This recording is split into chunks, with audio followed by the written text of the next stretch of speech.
We tend to skip over ordinary days. We don't remember what happened on a random Tuesday in March, or how we felt brushing our teeth on a slow Sunday morning. We remember the highlights, the first kisses, the goodbyes, the milestones. But life doesn't happen in highlights. It happens in between. It happens in grocery lists, in missed alarms, in coffee that's slightly too bitter, and in the way the sunlight hits the kitchen floor at 7:32 a.m. I once read a line that said, "You won't know you're in the good days until they've passed." But what if we didn't wait? What if we could slow down long enough to realize that this moment, right now, with its imperfections and mild boredom, is the good day? Not because anything extraordinary happened, but because we were there for it, awake, alive, aware. Let me tell you about my grandfather. He never traveled far, never made much money. He lived in the same house for 54 years, wore the same kind of shoes until the factory stopped making them. He had a chair on the porch. Every evening at 5:15, he'd sit there with a cup of black tea. Didn't matter the weather. Didn't matter if anyone joined him. He'd sit, watch the sky change colors, and whisper, "Another day well spent." Not because anything happened, but because he got to witness it pass. And now, years after he's gone, that porch swing still creaks in the wind. A reminder that stillness is not the absence of life, but the essence of it. We keep chasing excitement, new, better, more. But sometimes joy doesn't come from addition. Sometimes it comes from noticing, from sitting with your morning toast and actually tasting it, from hugging someone without rushing, from folding laundry while music plays softly in the background. You don't need a life full of fireworks. You need a life that doesn't blur past you like traffic lights. You need a life you can feel, even when it's quiet. There's a woman I knew who used to journal every single night, but she didn't write events. She wrote what she noticed. April 3rd, the neighbor's cat yawned 5 times. May 12th, the wind smelled like oranges. August 19th, the cashier smiled like she meant it. At first, I thought it was odd, but later I realized she was documenting presence, the kind we often miss. We underestimate how sacred normalcy is until it's gone. Until the hospital gown replaces your pajamas. Until the call comes. Until the goodbye you didn't prepare for. Then you long for boring days, for the sound of dishes clinking in the sink, for a loved one asking where the car keys are, for the ordinary argument about what to eat for dinner. Because those were the days that meant everything. We just didn't know it. I once spent a week staying with a friend who had lost his wife. He showed me the list she kept on the fridge. Pick up apples, take out recycling, water basil, love deeply. It was all one list. No hierarchy, no separation between errands and emotion. Because for her, they were part of the same sacred rhythm. Living deeply doesn't always mean doing big things. It means doing small things with intention. It means treating ordinary days like they're not just a path to somewhere else, but the actual destination. You may not remember today a year from now, and that's okay. But maybe today you laughed without meaning to. Maybe your tea was perfectly steeped. Maybe someone texted, made it home safe. Maybe your favorite socks were clean. Maybe your body didn't ache. Maybe nothing happened, and maybe that was the gift. There's a Japanese concept called Ichigo Ichie. It means, this moment will never happen again in exactly this way. So don't rush through it. Don't minimize it. Don't save your joy for the weekends, or for once you've lost 10 pounds, or for when that. Let joy find you here, now, in the crumbs on your shirt, in the sunlight hitting the floor just so, in the breath you forgot to feel until now. Ordinary days are not failures. They are foundations. They hold you steady. They keep you rooted. And one day, when you look back, you might just find that the days you thought were forgettable were the ones that held you most. So tonight, when you wash your face, when you climb into your familiar bed, when the room goes dim and quiet, let yourself feel the soft glory of being alive, not for anyone else, not for a great achievement, but just for you. This day mattered, not because it was amazing, but because it existed. And so did you. We often think of extraordinary people as the ones on magazine covers, the inventors, the artists, the leaders, the ones whose names are known and Googled and studied. But what about the man who walks 3 dogs every morning, even though he only owns one, because his neighbors are elderly and their joints aren't what they used to be? What about the woman who bakes extra muffins just to leave some at the front desk for the building staff? What about the teacher who stays after school, not because they're paid for it, but because one student can't read yet and refuses to ask for help? They don't make headlines, but they make life. There's a barista at the cafe near my apartment. Her name's Maria. She remembers everyone's name, not just orders, names. She draws hearts on coffee cups for lonely-looking people. She plays different playlists depending on the weather. She once told me, "I think music tastes better when it matches the sky." She's not a CEO. She doesn't have a TED Talk. But there are days when her smile is the only reason someone doesn't give up on the day. And that is extraordinary. I knew a man named Daniel. He worked as a janitor at a local elementary school for over 30 years. Never missed a day. Never raised his voice. Every Friday, he left stickers in random lockers with notes like, "You are stronger than you feel," or "Don't let math bully you today." No one knew it was him until he retired, and the entire 6th grade cried. He told me later, "I figured kids hear enough criticism. I wanted them to stumble on kindness sometimes too." The world doesn't always reward that kind of brilliance because it's not loud, it doesn't wear suits, it doesn't collect trophies, but it heals people in small, invisible ways, and that's worth more than gold. Extraordinary isn't about fame, it's about faithfulness. Doing the right thing when no one is watching, showing up when you don't feel like it, caring even when the world tells you not to. There's something radical about loving in a world that rewards distance, about staying soft in a world that hardens people, about choosing hope when cynicism is trendier.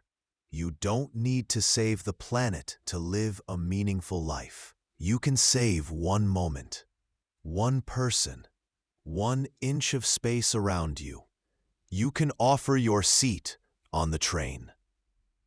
You can hold the elevator. You can text someone just to say, "You crossed my mind today." You can remind someone that they are real, seen, valuable, and that might be the exact thing that gets them through the hour. There's a baker in my hometown, Mrs. Adeline, 84 years old. She still opens her shop every morning at 6, still kneads dough by hand, still wraps every loaf like it's a gift. She once told me, "I don't just bake bread. I build morning rituals for people. I like to think I'm part of someone's sunrise." And I thought, what a powerful thing to exist quietly in the rhythm of someone else's life. We live in a culture obsessed with visibility, with going viral, with being known.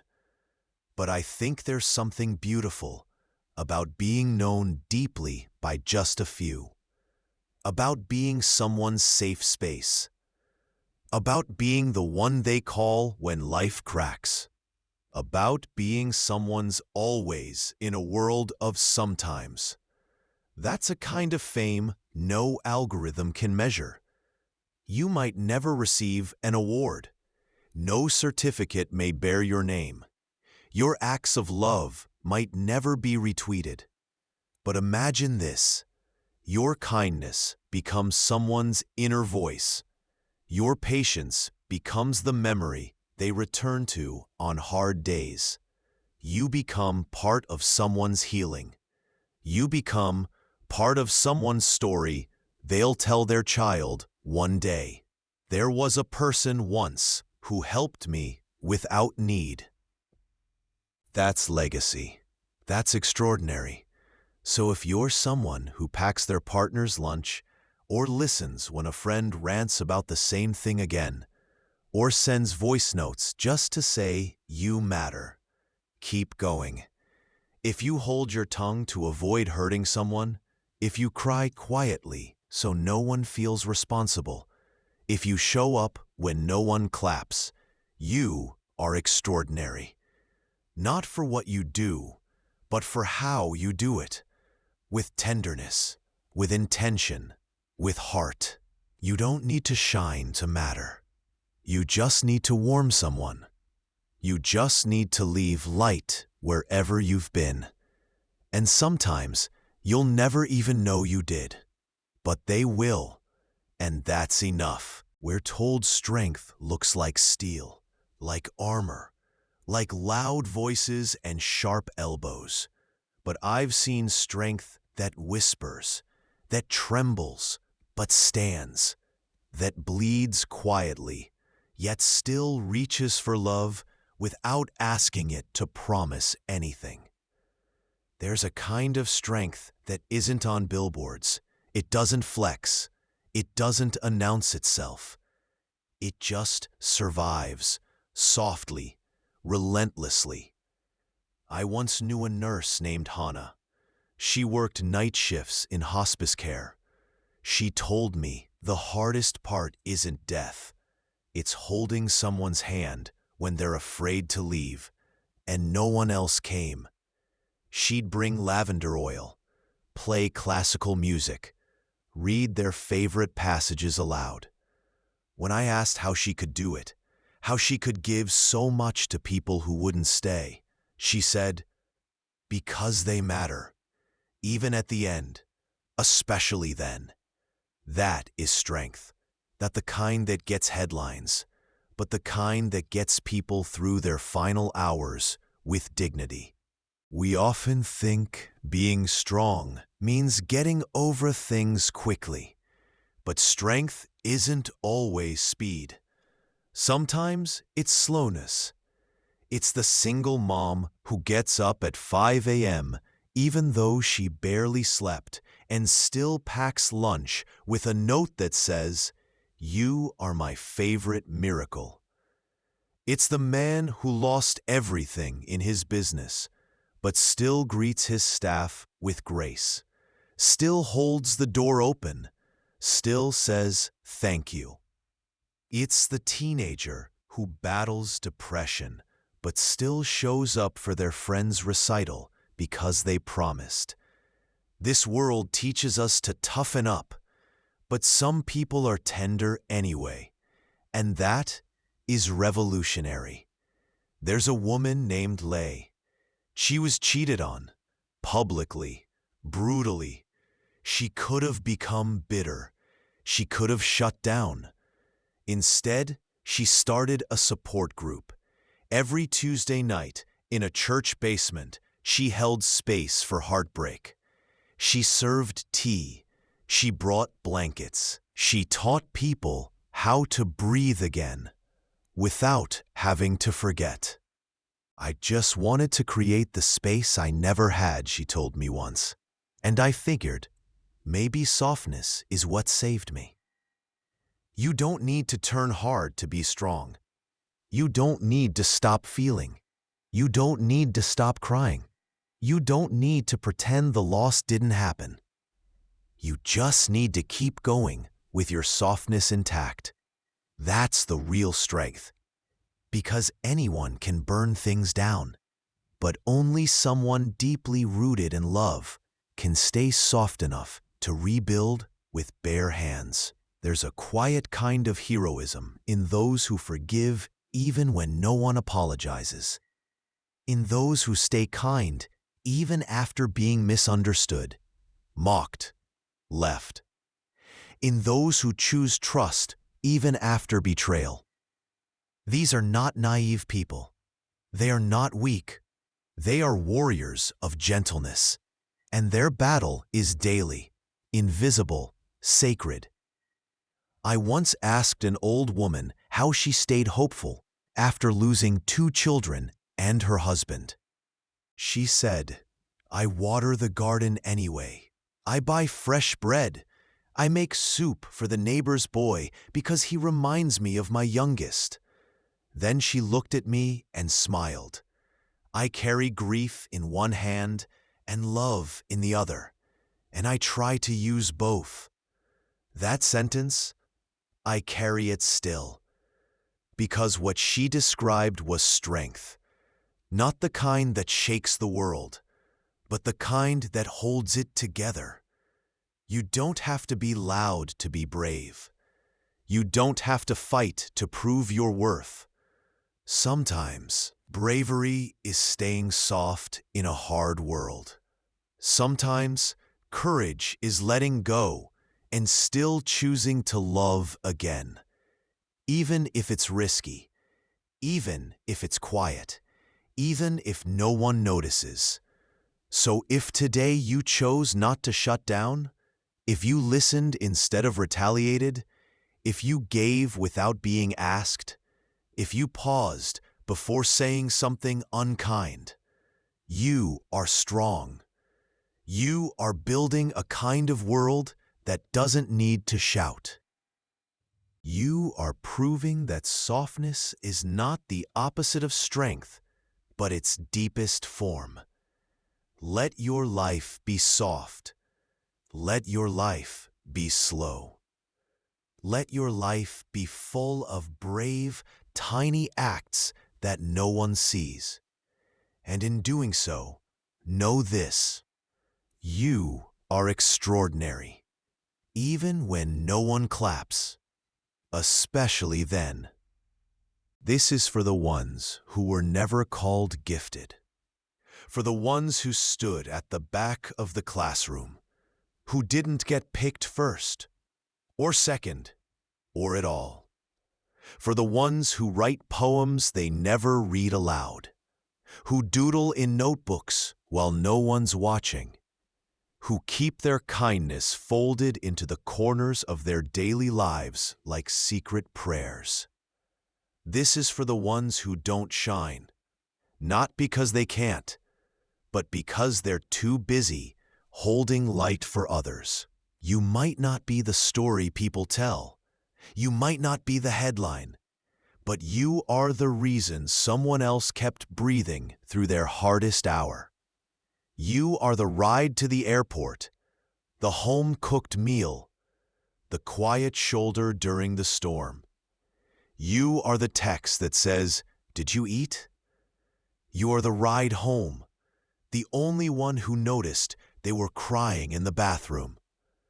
You are the bridge, the balm, the background presence without which the world would fall apart. No one tells children that not everyone becomes a star, that some of us become the night sky, soft, deep, and full of quiet shelter. And yet, without the night, the stars would mean nothing. I once met a man who fixed shoes. He had a tiny shop wedged between a dry cleaner and a laundromat. Nothing fancy, no signage, but people came from across town because he didn't just fix shoes. He remembered stories. This one walked her down the aisle, he'd say, gently polishing a worn heel. This one danced through 4 New Year's Eves. This one ran from a job interview into a new life. He knew that even broken things hold sacred journeys, and every time someone left with their shoes restored, they also left feeling seen. That man didn't shine, but oh, how he gave light. This is for the grandmothers who raise their grandchildren quietly, for the uncles who fix your car and never ask for gas money, for the coworkers who always bring extra pens, for the neighbors who leave lemons from their tree at your door, for the friend who never forgot your hard days, even when you pretended you were fine. You might think your life is forgettable, that nothing you've done deserves to be remembered, but I promise you, someone still hears your laughter in an empty room. Someone still repeats your words when trying to be brave. Someone still feels the warmth you left in a hallway years ago. We were taught to measure our lives in impact, in productivity, in praise. But maybe you don't need to leave a legacy. Maybe you just need to leave love, tucked into napkin notes, passed through shared glances, carried in the way you remembered how someone takes their tea. This is for the nobodies who were always somebody's anchor, for the ones who never made it to the big stage, but held up the whole show from backstage. For the ones who gave what they never got, who chose kindness even when the world gave them every reason not to. For the ones who kept their heart open in a world that clapped for cruelty. You don't need to be spectacular. You just need to be real. You just need to be kind. You just need to wake up and do your best, even when no one says thank you. That is enough. More than enough. And when you doubt, when the voice in your head says you haven't done anything important, remember this. The most beautiful sunsets don't win awards. They don't get replayed. They just happen, and someone breathes easier because they saw them. Maybe you are someone's sunset, and you just don't know it yet. So tonight, when the world goes quiet, when you lie in the dark and wonder if you matter, let these words reach you. You do, even if no one ever says it. Even if your name is never in lights. Even if your story ends without applause. You mattered. You stayed. You loved. And someone, somewhere, was better for it.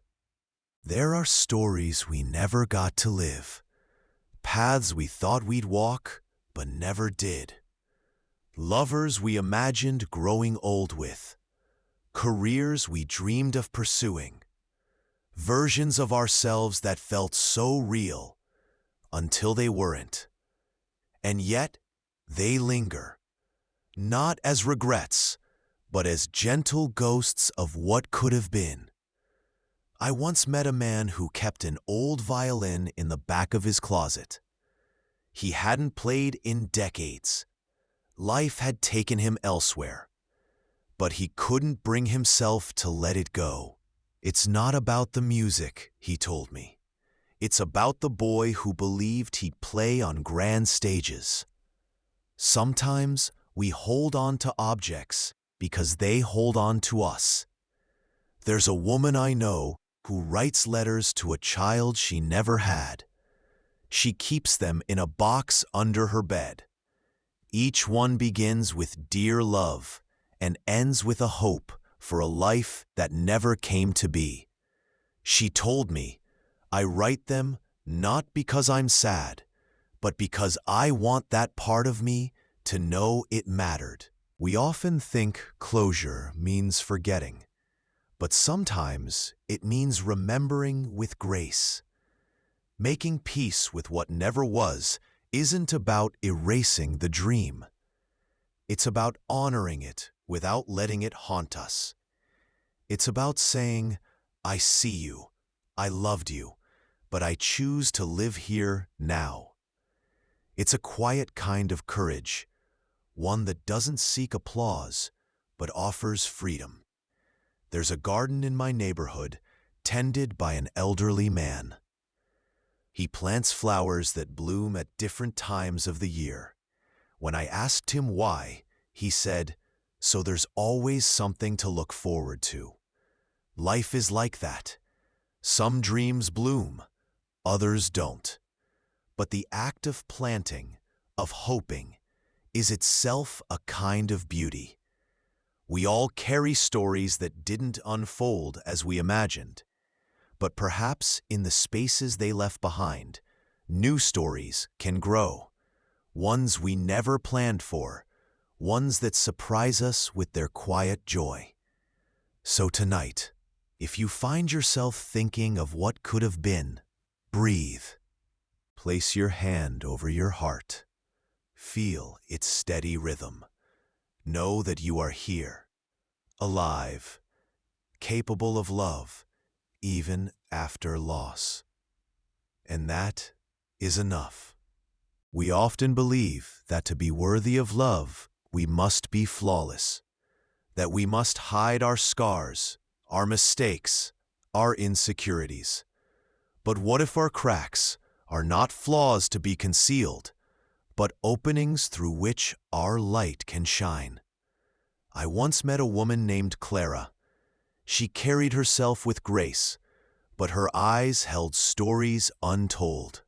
Over tea, she shared that she had spent years trying to be perfect, the perfect daughter, the perfect employee, the perfect friend. But perfection is a moving target. No matter how much she achieved, it never felt enough. Until one day, she broke down. And in that breaking, she found freedom. She said, it was in my most vulnerable moment that I felt truly seen. Not for what I did, but for who I was. We all have parts of ourselves we wish to hide. The awkwardness, the fears, the past decisions we regret. But these are not blemishes. They are brushstrokes on the canvas of our lives. Imagine a vase, cracked and mended with gold. In Japan, they call this art kintsugi, the practice of highlighting the cracks, making them the most beautiful part. What if we treated ourselves the same way? There's a man named Luis who teaches art to children. He has a stutter, something he used to be ashamed of. But in his classroom, he speaks slowly, deliberately, and the children listen intently. One day, a student with a speech impediment approached him and said, Mr. Luis, I like how you talk. It makes me feel brave. Luis realized that what he once saw as a flaw was a bridge to someone else's courage. Self-love is not about ignoring our imperfections. It's about embracing them, understanding that they make us unique. It's about looking in the mirror and saying, I see you, all of you, and I choose to love you. Even the parts that are still healing, especially those parts. There's a quiet strength in vulnerability, in saying, I don't have it all together. In asking for help, in admitting, "I'm still learning." These admissions don't make us weak, they make us human. And in our humanity, we find connection. So tonight, as you reflect on your day, remember that you are not defined by your mistakes, your productivity, or the approval of others. You are defined by your capacity to grow, to learn, to love, even through the cracks. Dot, dot. Not every life is a headline. Not every story is told with fireworks. Some lives unfold like a quiet morning, soft, still, and deeply sacred. We don't hear much about these lives because they don't make noise. They don't beg for attention. They simply are. Like a warm cup of tea, like an old book read again for comfort, like a porch light that's always on, just in case someone needs it. I once knew a librarian named Jean. She had no social media, no family photos on display, but every child who passed through her library knew her by name. She remembered birthdays, kept extra mittens for those who forgot theirs, recommended books not just by interest, but by mood.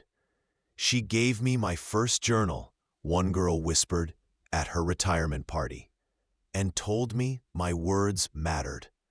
Jean never shone, but she lit something in others, and that is a life well lived.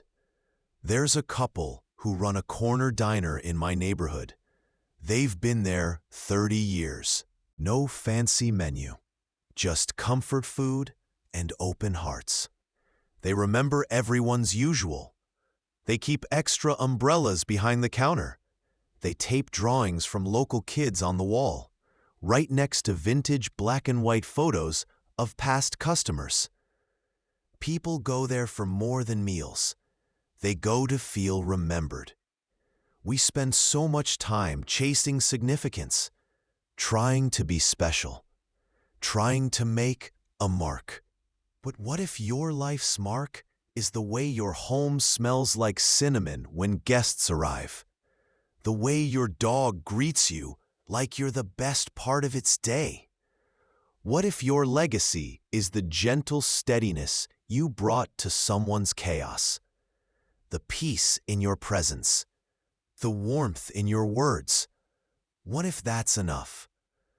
There's an old woman in my apartment building, Mrs. Geller. She walks slowly, wears hats that bloom with fabric flowers, talks to the elevator like it's an old friend.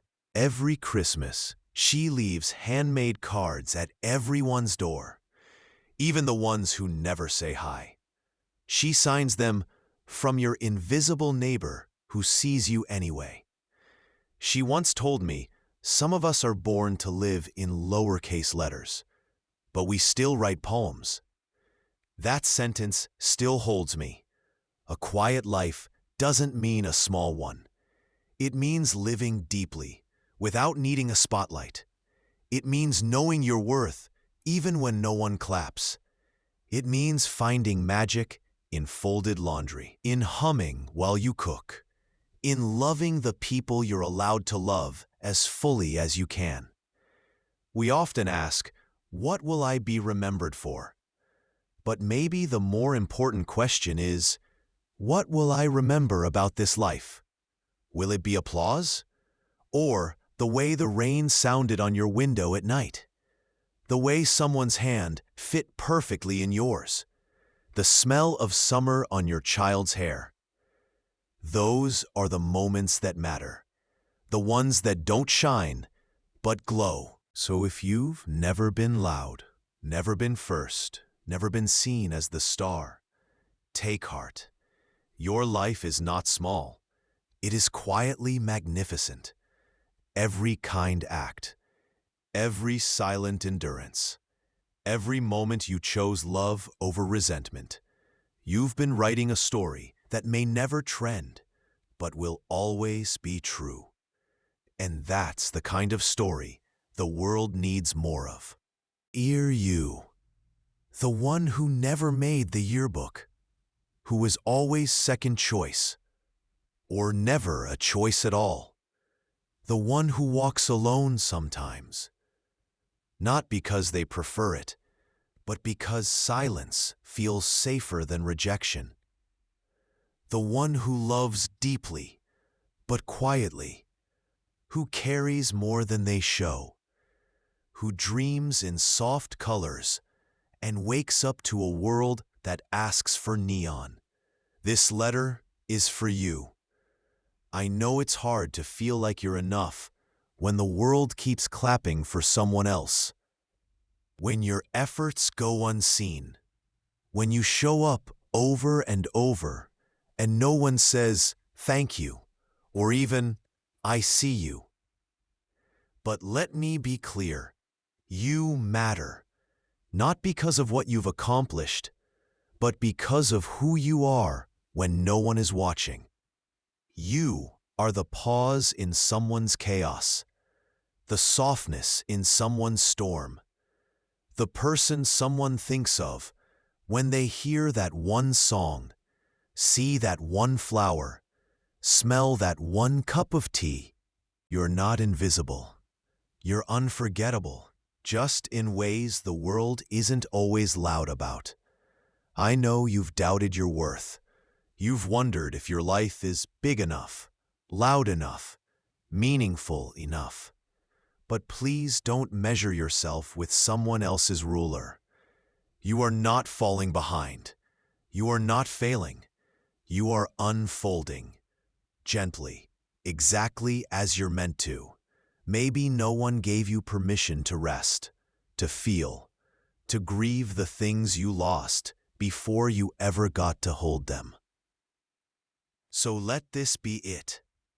You have permission to cry, to stop, to not hustle, to say, that hurt, even if it was years ago. You don't need to be strong all the time. You just need to be true. To the one who's always giving, always holding it together. It's okay to fall apart. It's okay to let someone else hold you. And if no one does, hold yourself with the same tenderness you've given the world. You've earned that. To the one who has lost things they never told anyone about. Dreams, friendships, versions of themselves. I see you. I see the way you keep going. Not because it's easy, but because you've quietly decided that your life still deserves to be lived. That decision? That's courage. You don't need to shine to be worthy of love. You don't need a stage to make a difference. You don't need applause to be valuable. You just need to keep choosing love, gentleness, truth, even when the world isn't watching, especially then. Maybe you'll never be the main character in anyone's story, but you've been the lifeline in many. The listener, the light in a hallway, the one who texted, "Let me know you got home safe." That matters, more than you know. So tonight, as you climb into bed, as the world goes quiet, and the questions start to whisper, am I enough? Will I ever be seen? Does it matter that I'm here? Yes, let my voice answer you. Yes. Yes, and absolutely yes. If you never shine in the way the world defines it, it's okay. You've been light all along, a steady, humble flame, and someone has been walking in the dark, grateful for your warmth. Sleep easy, gentle soul. You don't need to be more. You already are, softly, quietly, unforgettably you.